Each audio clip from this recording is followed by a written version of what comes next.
Buenos días, hermanos. Buenos días. Hoy vamos a empezar el capítulo 4. La semana pasada tuvimos oportunidad de escuchar el último mensaje del capítulo 2, el capítulo 3. Y antes de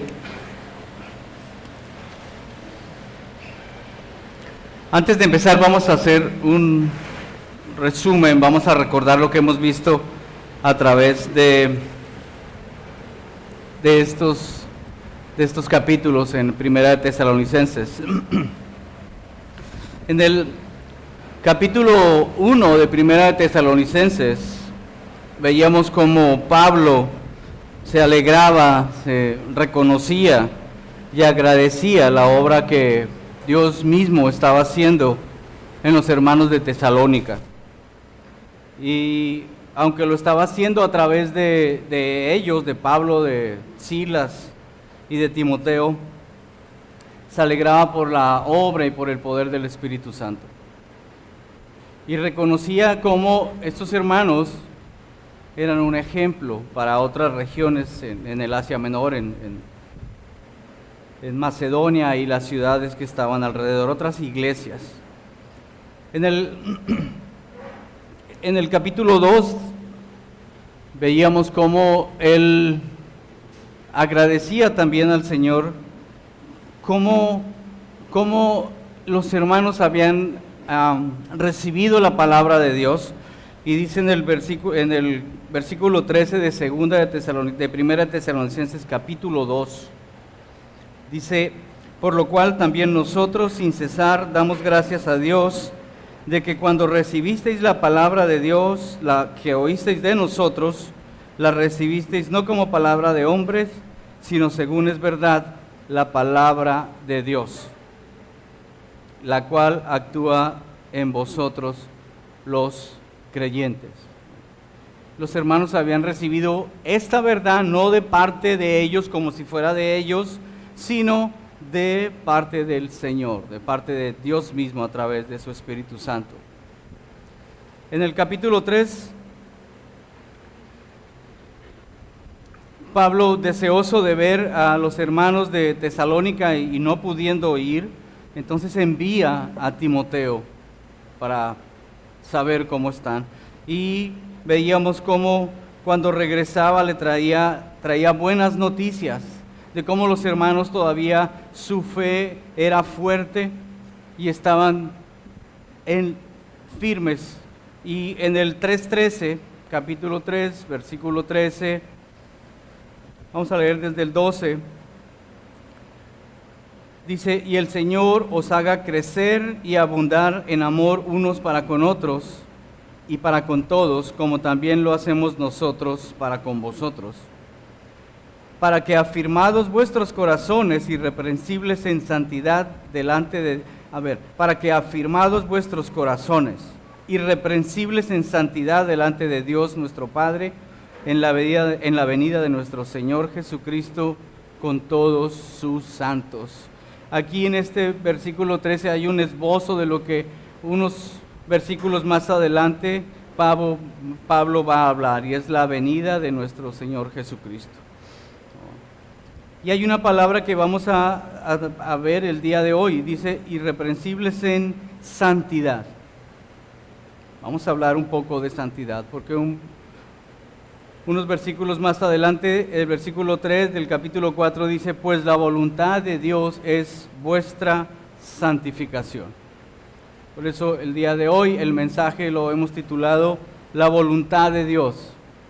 Y específicamente aquí en Tesalónica, Pablo dice la santificación del creyente. Vamos a orar, hermanos, para que el Señor nos ayude con esto. Bendito Dios, Padre Santo, Señor, estamos ante tu presencia, Padre, y queremos decirte gracias, Padre, porque eres nuestro Dios.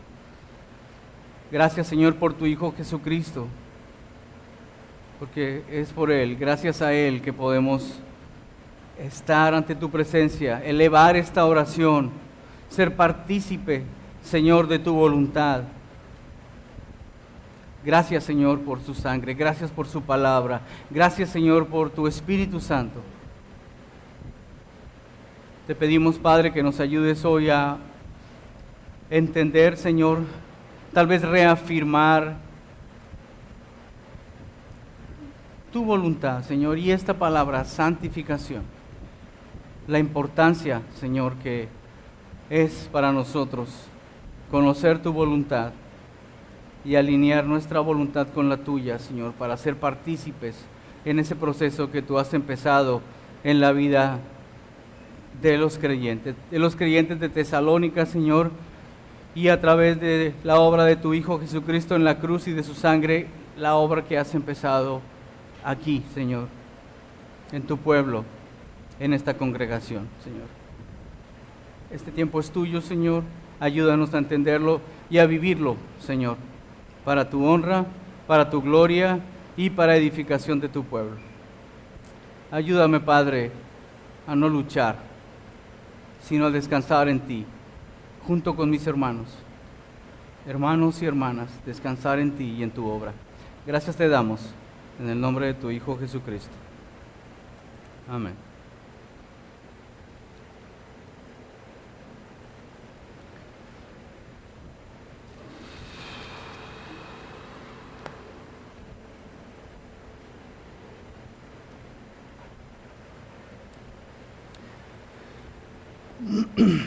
El versículo 1 del capítulo 4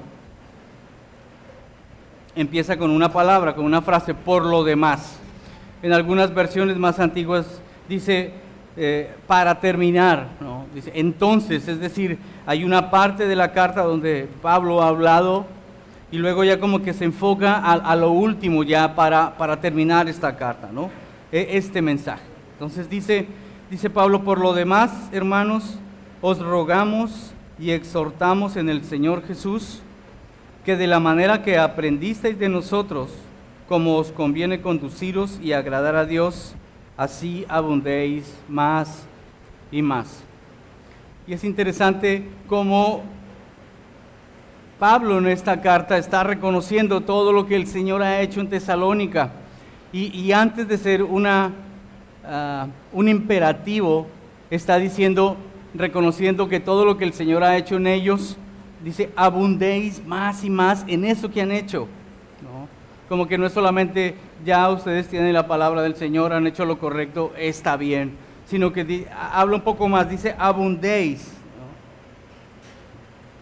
De la manera en que aprendisteis de nosotros, como os conviene conduciros y agradar a Dios. Y me llama mucho la atención esa frase que dice, de la manera que aprendisteis de nosotros, como os conviene conduciros y agradar a Dios. Y quiero hacer un poco de hincapié en esa palabra y, conduciros y agradar a Dios.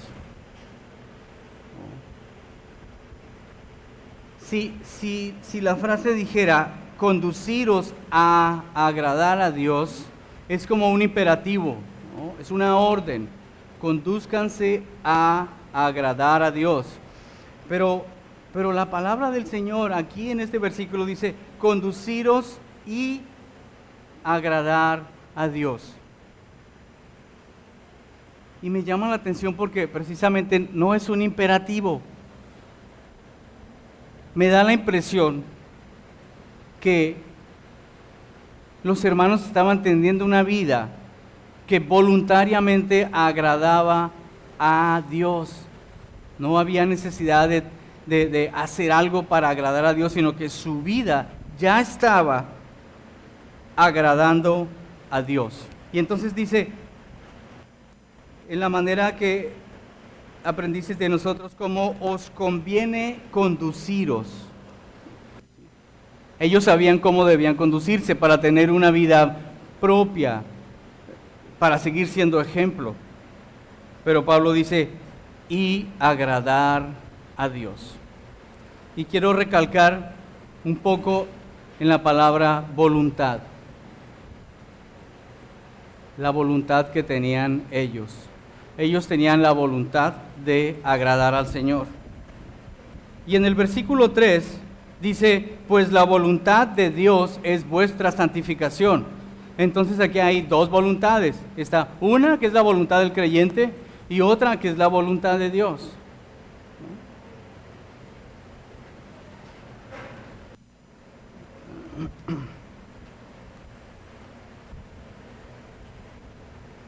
Vamos a Filipenses, a Efesios 4, hermanos, por favor. Efesios 4, capítulo 1. Unos libros atrás, una carta atrás.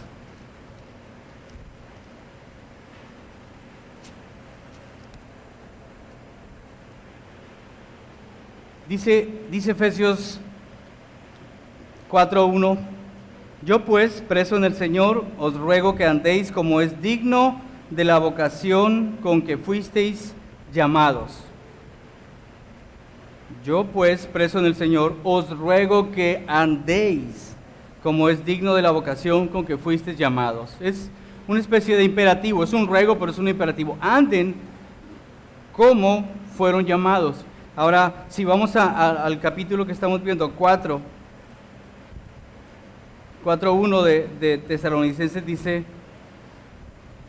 os rogamos y exhortamos en el Señor Jesús que de la manera que aprendisteis de nosotros, como os conviene conduciros y agradar a Dios, así abundéis más y más. Sí podemos ver la diferencia que hay en ambos mandatos. Uno es un mandato y el otro es como, ustedes ya están ahí, sigan. ¿Cuál es la diferencia que hay entre esos dos en la actitud que tienen los hermanos? La voluntad. Ellos voluntariamente habían aceptado lo que el Señor decía que tenían que hacer. Y estaban entonces caminando. ¿Qué es esto? Ellos, tesalonicenses, habían alineado su voluntad con la voluntad del Señor. Y estaban entonces en ese caminar. Y la situación, hermanos, es que el Señor no va a forzar la voluntad de ninguno de nosotros. Dios no va a forzar la voluntad. Y tiene el poder para hacerlo. Pero Él no va a forzar la voluntad de nadie.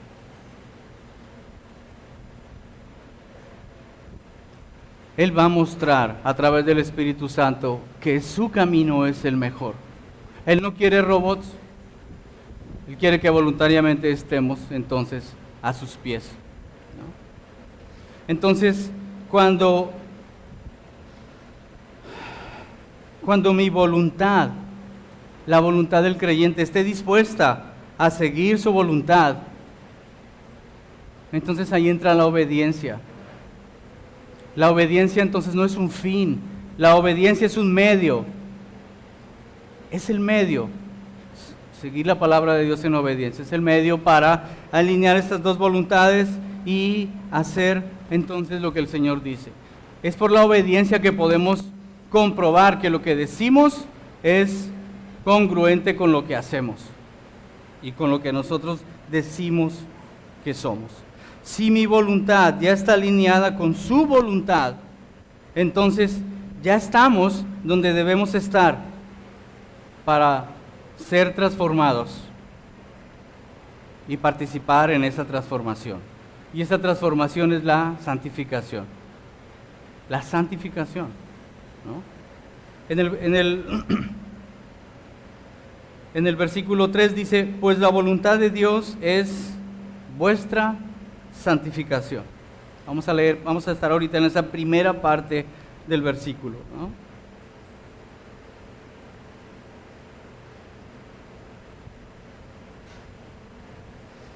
Ahora, para poner mi voluntad a los pies de la voluntad del Señor, se necesita algo más que entender lo que el Señor dice, se necesita algo más que el sentirse mal por nuestra condición pecaminosa, nuestro pecado.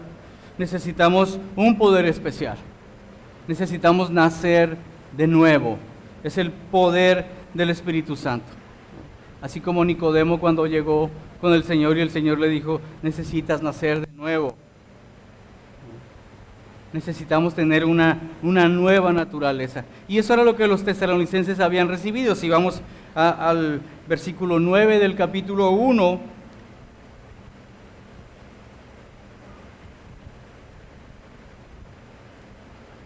dice en este capítulo 1, versículo 9, dice, porque ellos mismos cuentan de nosotros, todas las iglesias de alrededor de Tesalónica, ellos mismos cuentan de nosotros la manera en que nos recibisteis y cómo os convertisteis de los ídolos a Dios.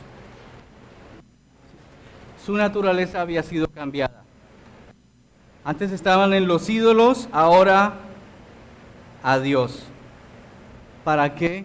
Para servir al Dios vivo y verdadero.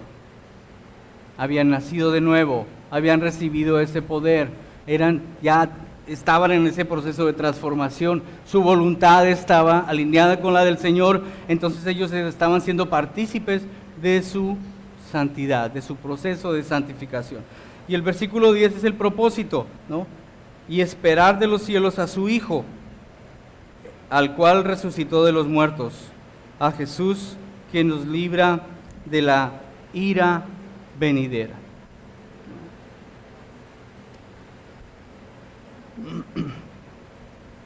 Vamos a hablar un poco de santificación, ¿no? La voluntad del Señor es vuestra santificación, ¿no? Es nueva la voluntad del Señor en la santificación aquí en el Nuevo Testamento. La verdad es que desde el Antiguo Testamento la voluntad del Señor ha sido la santificación de su pueblo. Él está buscando que su pueblo sean santos como Él es santo. Levíticos 11:44, podemos ver ahí unos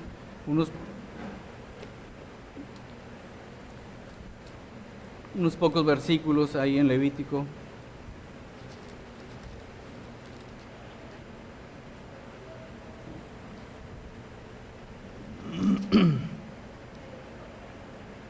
Levíticos 11:44, en el desierto el Señor va tratando con su pueblo y dice, porque yo soy Jehová vuestro Dios, vosotros por tanto os santificaréis y seréis santos, porque yo soy santo. Así que no contaminéis vuestras personas con ningún animal que se arrastre sobre la tierra, ¿no? Había algo que ellos tenían que hacer para no contaminarse, ¿no? Vamos a ir a unos capítulos 19:2 también de Levítico.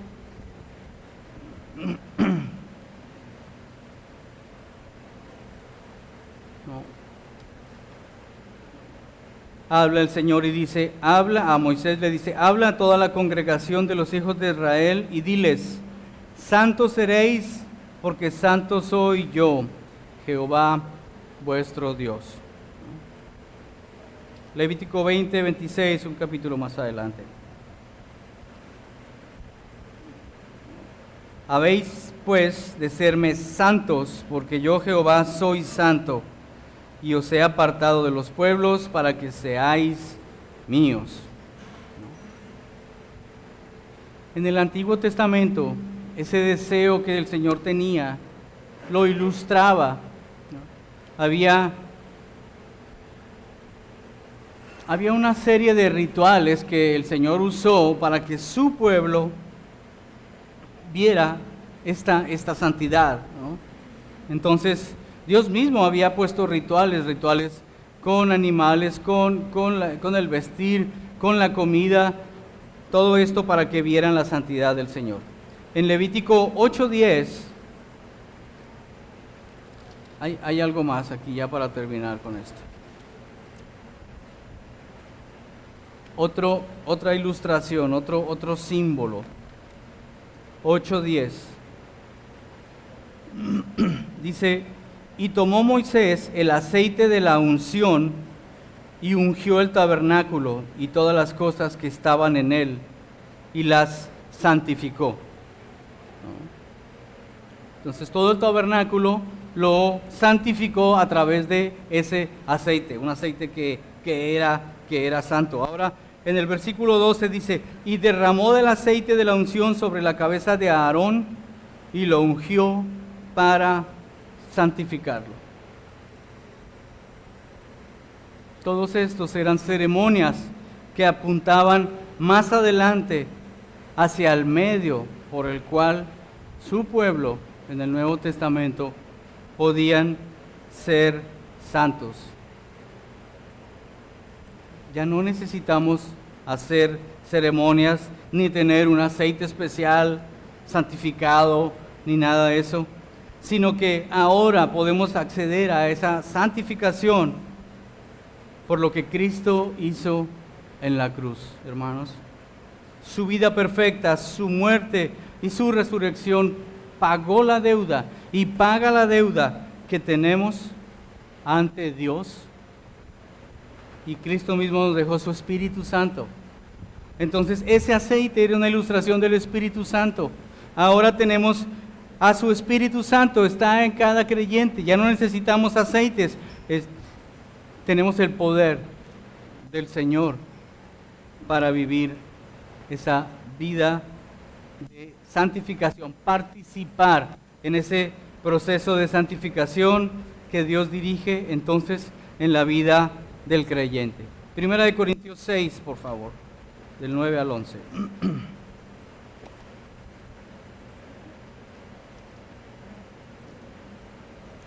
Primera de Corintios 6.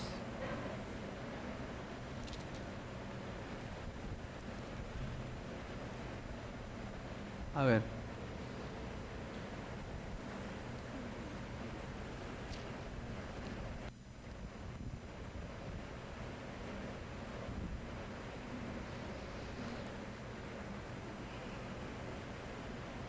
Dice, ¿no sabéis que los injustos no heredarán el reino de Dios? No erréis, ni los fornicarios, ni los idólatras, ni los adúlteros, ni los afeminados, ni los que se echan con varones, ni los ladrones, ni los avaros, ni los borrachos, ni los maldicientes, ni los estafadores heredarán el reino de Dios. Y esto erais algunos, mas ya habéis sido lavados, ya habéis sido santificados, ya habéis sido justificados en el nombre del Señor Jesús y por el Espíritu de nuestro Dios.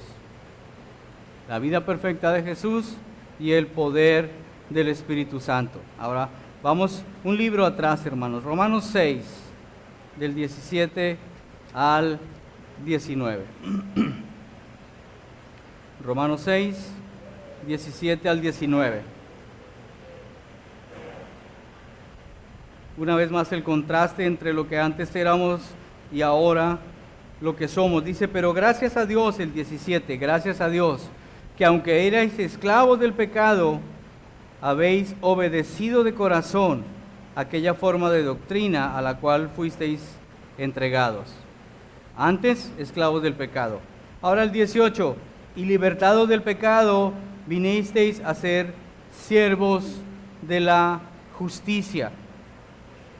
Ahora el 19 dice, hablo como humano por vuestra humana debilidad, que así como para iniquidad presentasteis vuestros miembros para servir a la inmundicia y a la iniquidad, así ahora para santificación presentad vuestros miembros para servir a la justicia. Presentar nuestros miembros no es un acto espiritual, es un acto que refleja una condición espiritual. Nuestros miembros son nuestras manos, nuestros pies, nuestros ojos, nuestra boca, nuestra mente. Nuestro cuerpo es nuestros miembros. Es un proceso en el que participamos en forma real. No es algo que ocurre solamente espiritualmente. Presentar nuestros miembros para justicia y para santidad. Los versículos anteriores hablaban de cómo nuestros miembros estaban dedicados a la concupiscencia, al pecado, y ahora entonces podemos presentar nuestros miembros para justicia, para santidad. Segunda de Corintios 6, 16.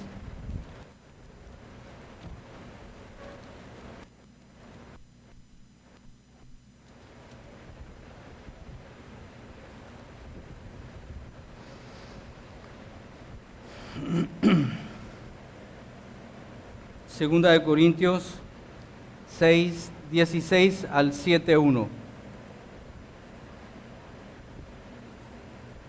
Dice, ¿y qué acuerdo hay entre el templo de Dios y los ídolos? Porque vosotros sois el templo del Dios viviente. Como Dios dijo, habitaré y andaré entre ellos, y seré su Dios, y ellos serán mi pueblo. Por lo cual, salid en medio de ellos y apartaos, dice el Señor, y no toquéis lo inmundo, y yo os recibiré. Y seré para vosotros por Padre, y vosotros me seréis hijos e hijas, dice el Señor Todopoderoso. Así que, amados, puesto que tenemos tales promesas, limpiémonos de toda contaminación de carne y de espíritu, perfeccionando la santidad en el temor de Dios. Una vez más la palabra santidad. Este pasaje tiene una promesa que es poderosa. En el versículo 16 dice, habitaré y andaré entre ellos y seré su Dios y ellos serán mi pueblo. Es un proceso en el que nosotros participamos, pero no depende de nosotros, y gloria a Dios por eso. Es un Dios poderoso el que está ahí. Ahora en el versículo 17, ¿qué es lo que hay que hacer? Dice el versículo 17, por lo cual salid en medio de ellos y apartaos, dice el Señor, y no toquéis lo inmundo, y yo os recibiré. Es con esa nueva naturaleza que el Señor da, entonces es apartarnos de la vieja naturaleza. Ahí está en nosotros, está ahí y está viva. Solo Dios, que es santo, santo, santo, es el que puede sostenernos, hermanos. Y quizás cuando tenemos oportunidad de aprender un poco, de estudiar los atributos del Señor, vemos como la santidad es quizás el atributo más grande y que más sobresale dentro de todos los atributos que tiene el Señor. Santo, santo, santo. Es el único en la Escritura que es 3 veces llamado santo. Y lo tremendo de todos, hermanos, es que Dios quiere compartir ese atributo con sus hijos. Él no quiere compartir la omnisciencia ni la omnipotencia. Él quiere compartir la santidad. Y eso debería llenarnos de alegría cuando dice, la voluntad de Dios es vuestra santificación. Dios está buscando que el creyente sea perfeccionado en santidad, apartado para el servicio de Dios. Y la palabra santidad quiere decir exactamente eso, ¿no? Apartado para servir al Señor con nuestra vida completa. Ahora, vamos hermanos a Hebreos 12, para terminar con esta parte, por favor.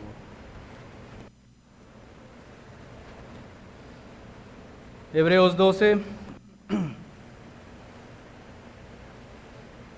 vamos a leer del 5 al 10, dice, por lo tanto, del 5, y habéis ya olvidado la exhortación que como a hijos se os dirige, diciendo, Hijo mío, no menosprecies la disciplina del Señor, ni desmayes cuando eres reprendido por Él, porque el Señor al que ama disciplina y azota a todo aquel que recibe por hijo.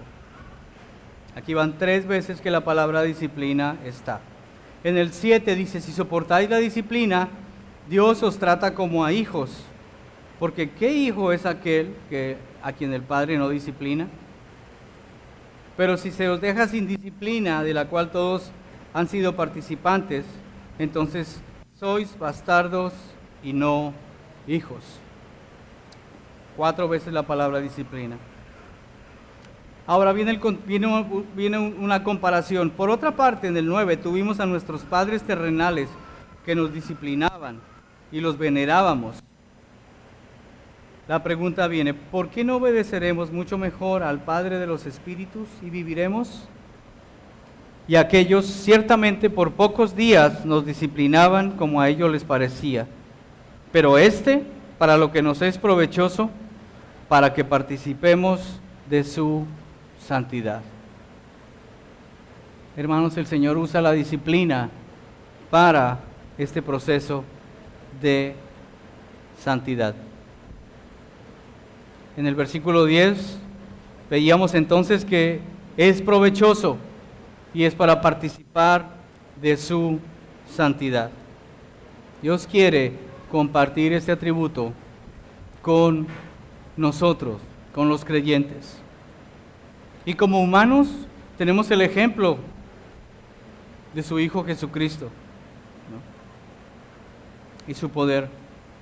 Dice la palabra del Señor en Romanos 8:28.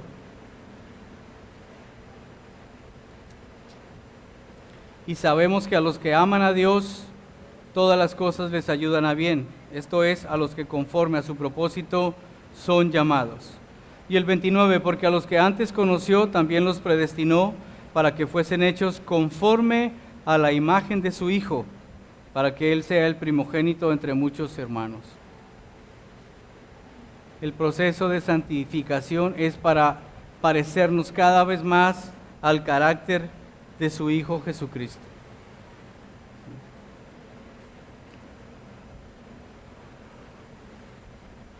Ahora, Hebreos 12.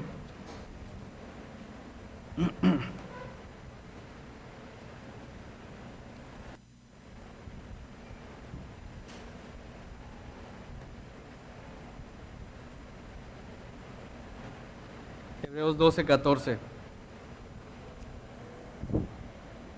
Seguid la paz con todos y la santidad, sin la cual nadie verá al Señor. La santidad es algo importante, hermano. Ese proceso de santificación es necesario para que podamos tener esa comunión con el Señor, no solamente ahora, sino en la eternidad. Si no buscamos la paz y la santidad, no veremos al Señor. Ahora, podemos pasarnos mucho tiempo hablando de la santidad, pero vamos a volver a nuestro texto, a Tesalonicenses, hermano, hay que avanzar. La segunda parte del versículo 3, pues la voluntad de Dios es vuestra santificación, y aquí viene la aplicación específica, que os apartéis de fornicación, ¿no? Y está.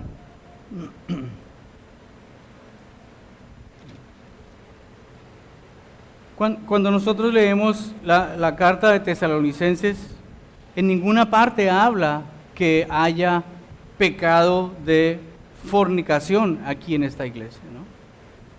A diferencia, por ejemplo, de 1 Corintios 5, ¿no? En 1 Corintios 5, Pablo se dirige a la iglesia, ¿no?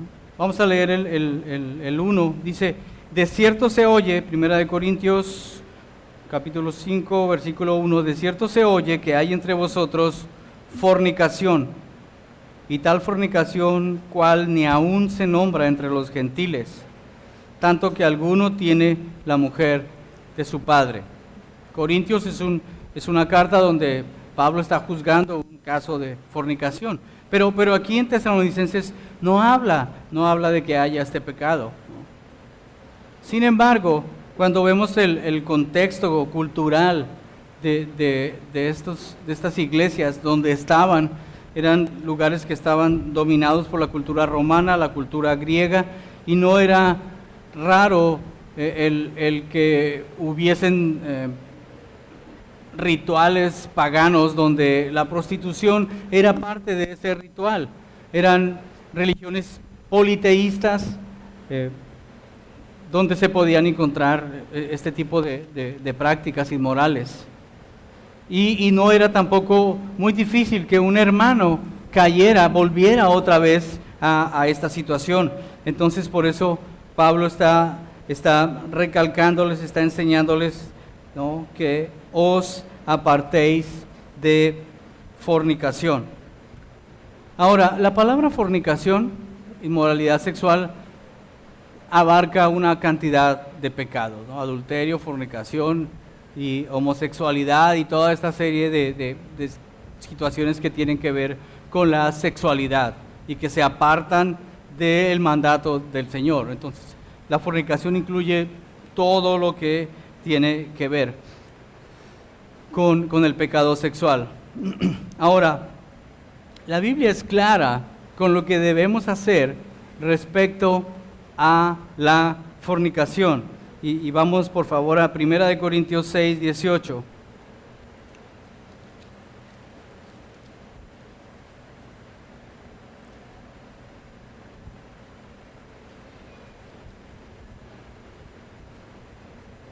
Sí. 6:18 de 1 Corintios, que dice: huid de la fornicación. ¿Sí? Huid de la fornicación. Cualquier otro pecado que el hombre cometa está fuera del cuerpo, mas el que fornica contra su propio cuerpo peca. ¿No? Vamos a ver un contraste con 2 Samuel 11:14.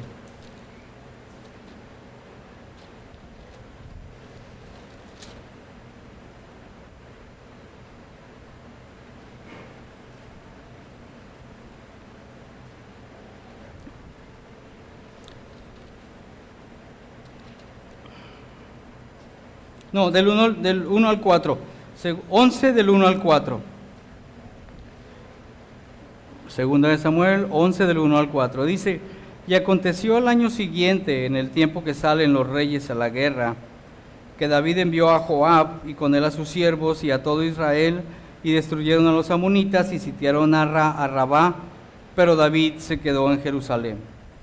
Y sucedió un día, al caer la tarde, que se levantó David de su lecho y se paseaba sobre el terrado de la casa real, y vio desde el terrado una mujer que se estaba bañando, la cual era muy hermosa. Envió David a preguntar por aquella mujer, y le dijeron: aquella es Betsabé, hija de Eliam, mujer de Urías Heteo.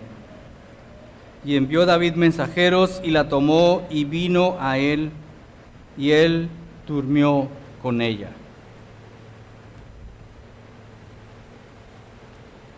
Hay un contraste grande, ¿verdad? ¿Se acuerdan de José, cuando la esposa de Potifar estaba constantemente pidiéndole?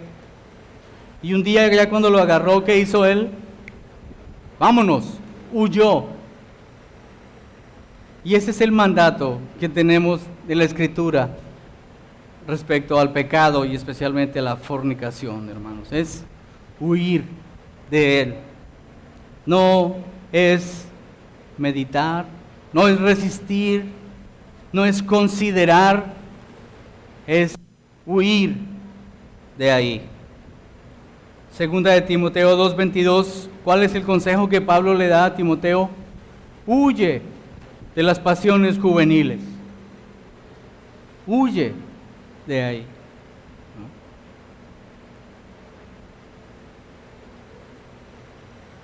Y las pasiones juveniles afectan a los jóvenes, pero también muchas veces a hombres ya mayores todavía quedan esas pasiones juveniles.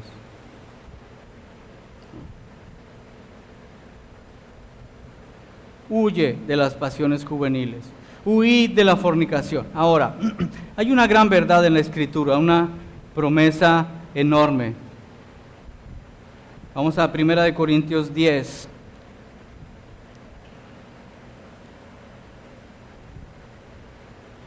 Una advertencia y una promesa. 10:12. 1 Corintios 10:12.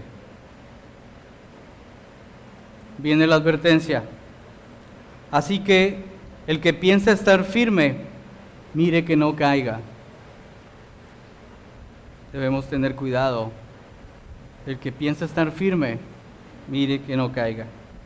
Y la promesa enorme y poderosa: no os ha sobrevenido ninguna tentación que no sea humana, pero fiel es Dios, que no os dejará ser tentados más de lo que podéis resistir, sino que dará también juntamente con la tentación la salida para que podáis resistir. Sí podemos ver la promesa y el poder del Señor aquí, hermanos. Es probable que el poder de la maldad sea grande, y lo es. Pero el poder del Señor es doblemente grande, hermanos. Tiene poder para controlarlo y tiene poder para darle al creyente la potestad para decir no y resistir.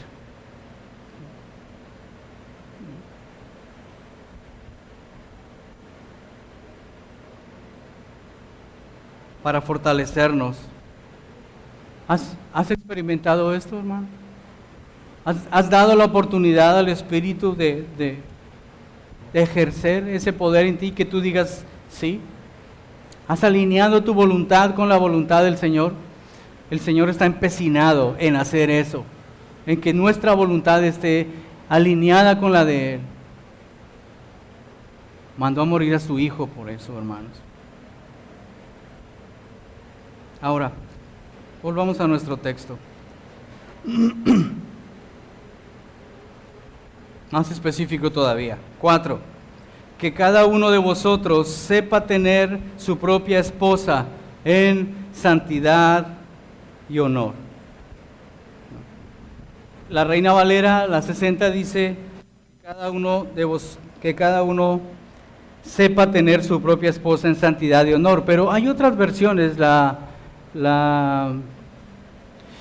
Biblia de las Américas dice que sepa tener su propio vaso.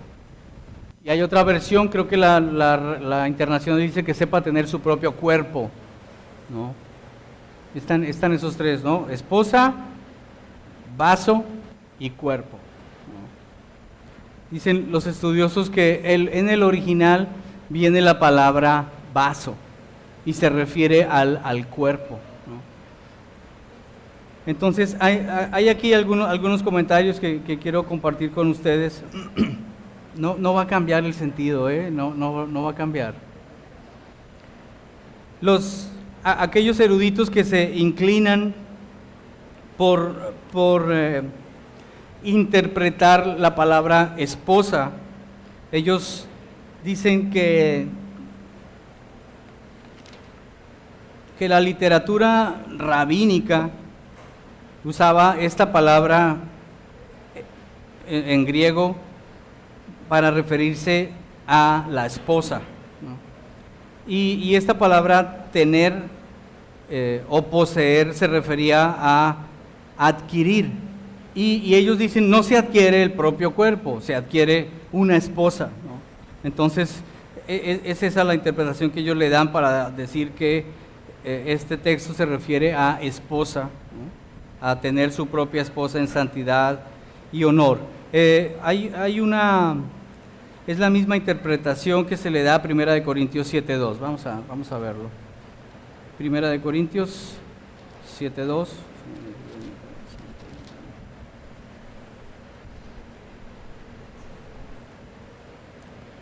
7:1 y 2, ¿no? En 1 Corintios 7:1 y 2, Pablo, refiriéndose también a la fornicación, dice: en cuanto a las cosas que me escribisteis, bueno le sería al hombre no tocar mujer, pero a causa de las fornicaciones, cada uno tenga su propia mujer y cada una tenga su propio marido. Entonces, este es un versículo que aquellos autores toman para decir que la interpretación correcta es esposa,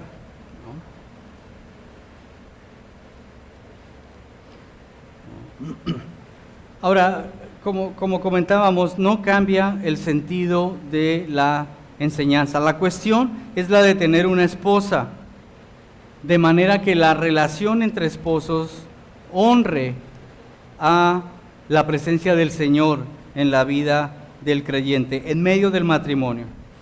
Y esto de honra y honor debe reflejar también a través del servicio que el Señor está ahí y está santificando no solamente al hombre, sino a la mujer y al matrimonio, y está siendo útil para el propósito del Señor. Entonces, si eso pasa en un matrimonio, ambos deben entonces huir de la fornicación.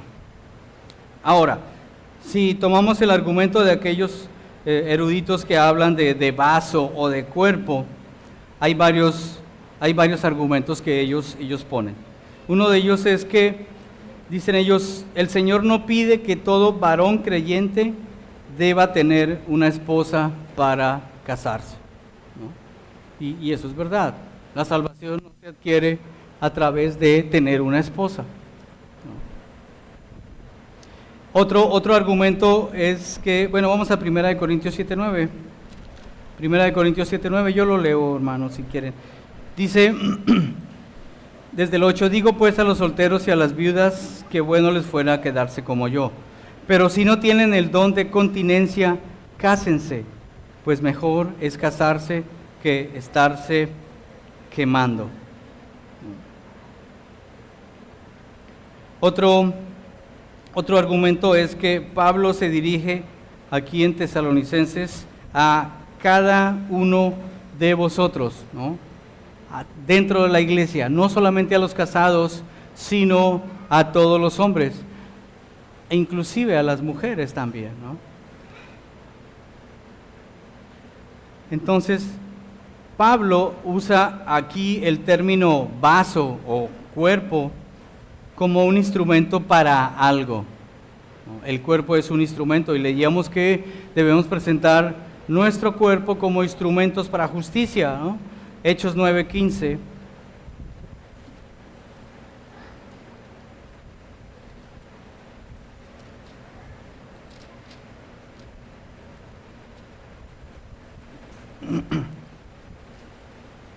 Dice la palabra del Señor, el Señor le dijo, ve porque instrumento escogido me es este, para llevar mi nombre en presencia de los gentiles y de reyes y de los hijos de Israel. Un cuerpo para un propósito.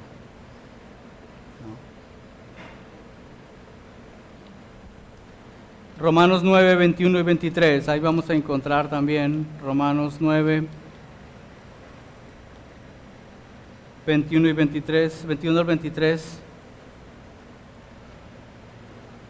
¿O no tiene potestad el alfarero sobre el barro para hacer de la misma masa un vaso para honra y otro para deshonra? ¿Y qué si Dios, queriendo mostrar su ira y hacer notorio su poder, soportó con mucha paciencia los vasos de ira preparados para destrucción? Y para hacer notorias las riquezas de su gloria, las mostró para con los vasos de misericordia que Él preparó de antemano para gloria. ¿De qué está hablando el Señor aquí? De instrumentos. De instrumentos. Ahora, en estos pasajes hemos visto algunas de las palabras que Pablo ha usado: honra y santificación. Primera de Corintios 9:26.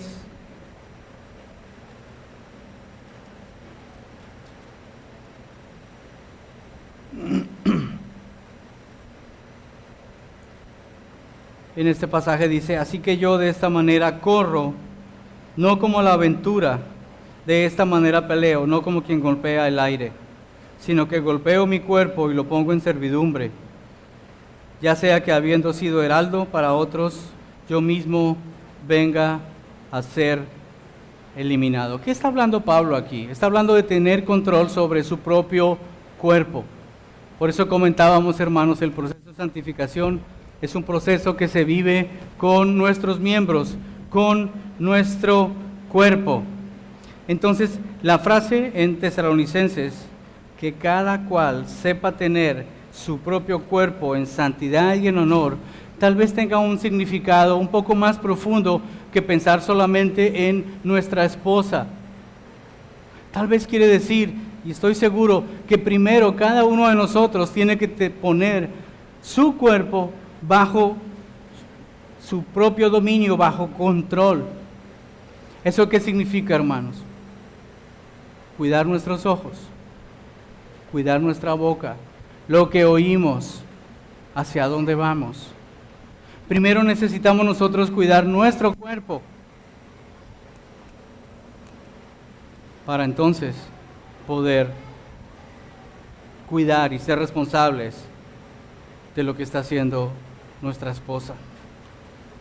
No solamente es cuidar a nuestra esposa, entonces, es cuidarnos nosotros mismos para luego, entonces, poder participar en nuestra esposa, ¿no?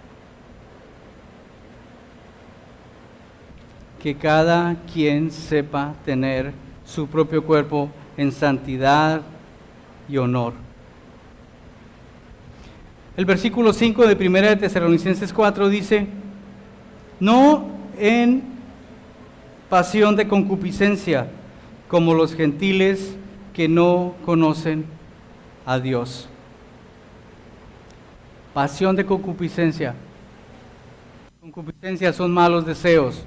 Pasión, aquel deseo de estar haciendo algo. La pasión es buena, dependiendo de sobre qué estamos poniendo nuestra pasión. Si es en cuestiones de concupiscencia, pues obviamente estamos tendiendo nuestro camino a la inmoralidad. Ahora, es verdad que hombres con mentes corruptas pueden codiciar mujeres, hermanas, que se vistan modestamente, ¿verdad? Una mente corrupta puede ver una mujer vestida decentemente y puede codiciarlo. Pero también es cierto que cuando las hermanas no tienen el cuidado de vestirse apropiadamente, ellas mismas están siendo motivo de tropiezo para los demás.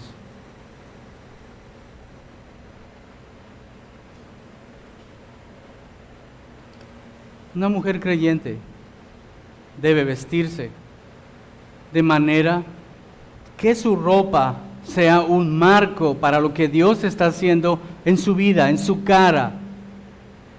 No debe ser una vitrina para lo que su cuerpo es. Y tal vez, hermanas, si vienen aquí vestidas decentemente, pero entre semana no tienen el cuidado para vestirse, estamos teniendo una doble vida.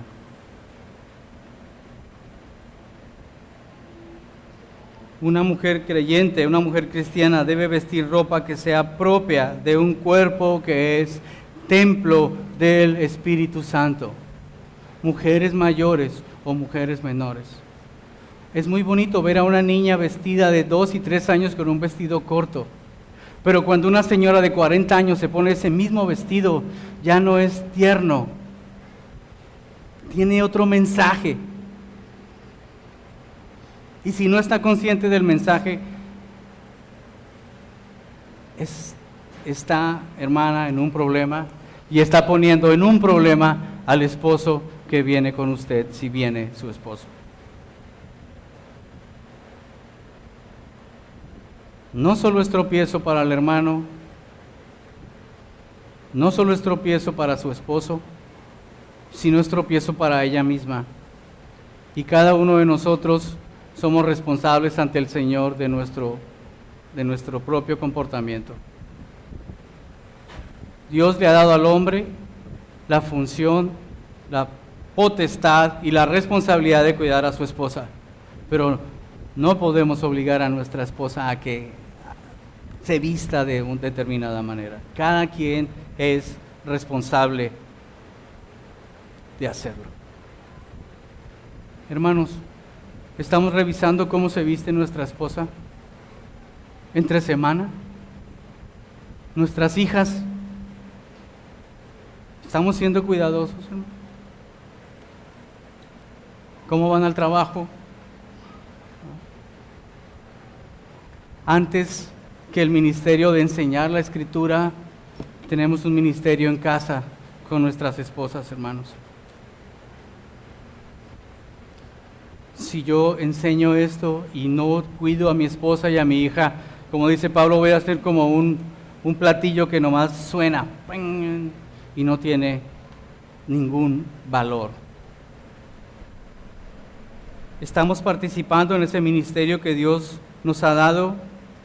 Estamos siendo como Cristo es la cabeza de la iglesia.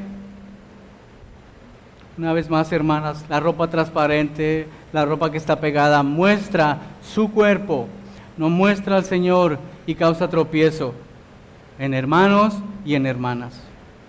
Debemos entonces ser cuidadosos, hermanos. ¿Su esposo es miembro de algún ministerio? ¿Se para al frente para algo? ¿Para la ofrenda? No importa. Tengan cuidado, hermanas. Hermanos, tengamos cuidado. ¿Cómo estamos actuando en nuestra casa? ¿Cuántas horas de mal ejemplo dejamos que sean expuestas nuestras esposas y nuestros hijos en casa? En la televisión. ¿Qué hay en la televisión? Fornicación, inmundicia. Es lo que más hay. Así tengan ustedes cable. Es igual. Ya no es inmundicia de México, ahora es de otros países. Pero sigue siendo, hermano. Estamos siendo cuidadosos. ¿Cuántas horas están viendo nuestras esposas, nuestras hijas, deseando ser como el mundo? El problema de fornicación empieza en nuestra mente, y si no cuidamos nuestra mente, si exponemos esto a la porquería, va a salir porquería por nuestra boca. Versículo 6, hermanos. Que ninguno agravie ni engañe en nada a su hermano, porque el Señor es vengador de todo esto, como ya os hemos dicho y testificado. Que ninguno agravie ni engañe. Esta palabra agraviar significa ir más allá de lo establecido. Como que hay un trato y de pronto vamos más allá. Ese es el significado de agraviar. Y engañar es parecido, pero es tomar más de lo que debo tomar, ¿no? Un engaño, un fraude. La interpretación de este versículo depende de la interpretación que hayamos dado a la palabra vaso o esposa o cuerpo, pero no cambia mucho el sentido de igual manera. Algunos autores hablan de la exhortación a los hermanos para que no agraviar a otras hermanas. ¿Qué es esto? Respetar a las hermanas, respetar a sus hijas, no estar viéndolas, no estar defraudando la confianza del hermano muchas veces cuando tiene la confianza como hermano de pedir algo para su esposa o para su hija, hermanos.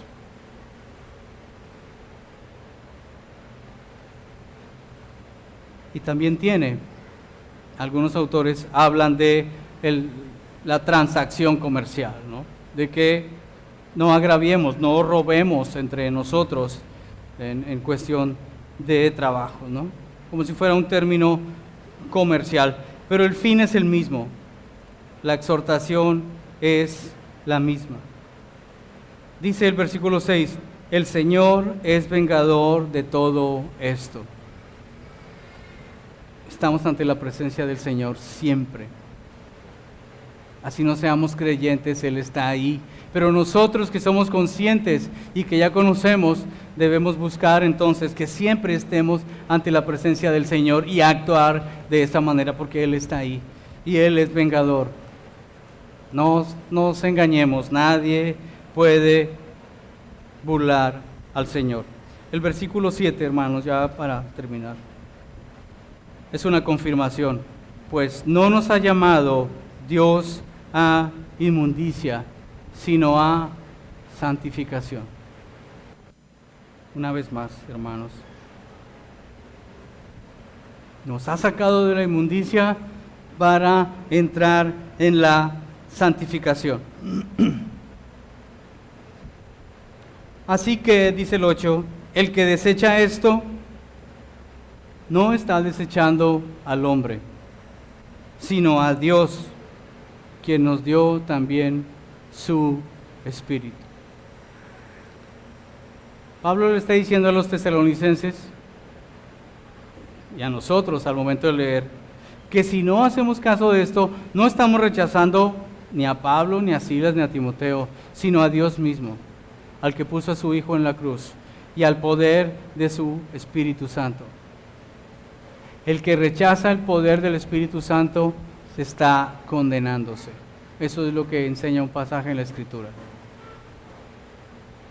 Quitarle el poder al Espíritu Santo es quitar voluntariamente el poder del Señor para que actúe sobre nosotros.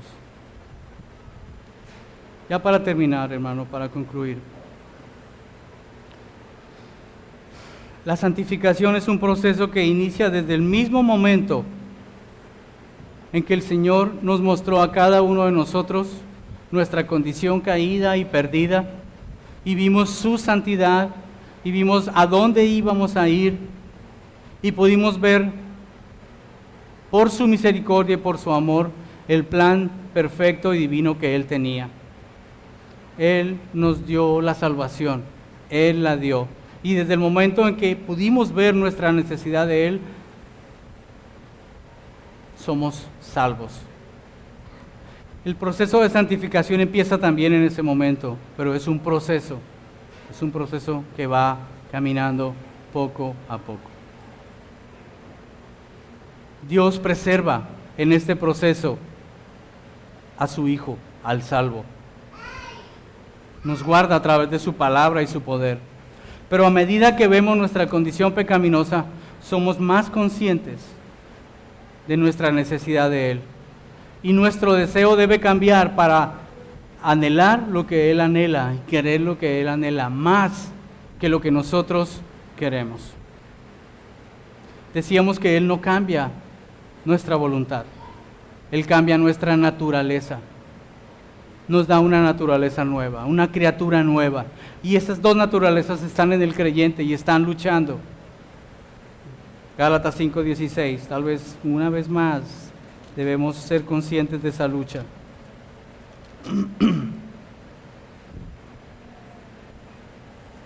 No, Gálatas no es.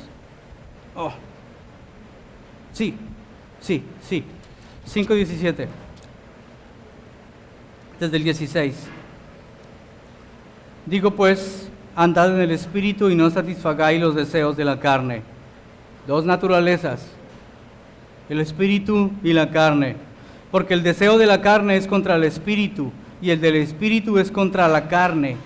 Y estos se oponen entre sí para que no hagáis lo que quisierais. ¿Qué es lo que la vieja naturaleza quiere hacer? Darse gusto. Y está el Espíritu en esa lucha. La decisión es del creyente, seguir al Espíritu o seguir la carne. Él no cambia nuestra voluntad, Él cambia nuestra naturaleza. Es entonces por medio de la obediencia que ejercemos nuestros sentidos para discernir entre lo que es correcto y lo que no lo es.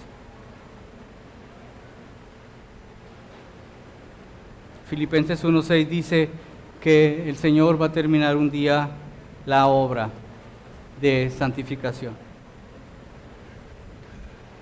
Y otra parte para terminar, hermanos, la fornicación es un pecado que está en todas partes, está en nuestra mente, está en todas partes. Hermanos, cuidémonos. Nuestros ojos, nuestra mente, nuestros labios, ¿qué escuchamos? Hermanas, ustedes pueden ser un instrumento de bendición, de gloria para sus esposos, si están en el Señor. Hermanos, cuidemos a nuestras esposas, hablemos con ellas, oremos por ellas, por nuestras hijas. ¿Quién le enseña a las niñas a ser mujeres castas? Las esposas.